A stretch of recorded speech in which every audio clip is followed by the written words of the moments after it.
Hello friends, তো আজকে চলে এসেছি জেটির মামার বাড়ি। তো এখানে বিশ্বকর্মা পুজোর জন্য নিমন্ত্রণ ছিল, তার জন্যই। তো এখানে এলাহি আয়োজন করেছে, বিশ্বকর্মা পুজোয় আবার স্টল করেছে।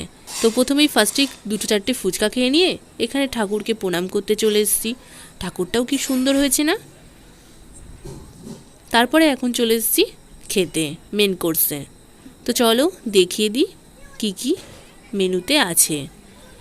তো ফার্স্টে আমরা বসে গেলাম, এখন জায়গা যেহেতু পেয়ে গেছি। তো এক সাইডে আমি আর সোনা, ওইদিকে রূপাদি আর একটা মাসি বসেছে। তো পাতা পড়ে গেল আমাদের।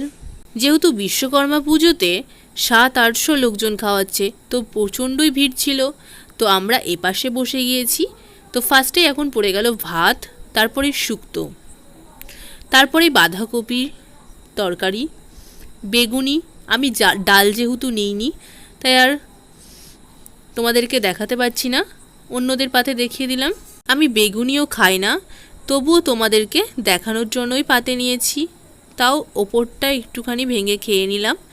তারপরেই এখন পড়ে গেল ফ্রাইড রাইস, আর এখানে পনির মশলা, তারপরে চাটনি, পাঁপড়, রসগোল্লা আর হজমোলা ছিল।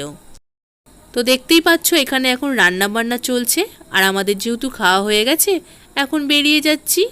আজকের মতো এখানেই ভ্লগটা এন্ড করছি। ভালো লাগলে লাইক কমেন্ট সাবস্ক্রাইব করে দিও। Tata bye bye.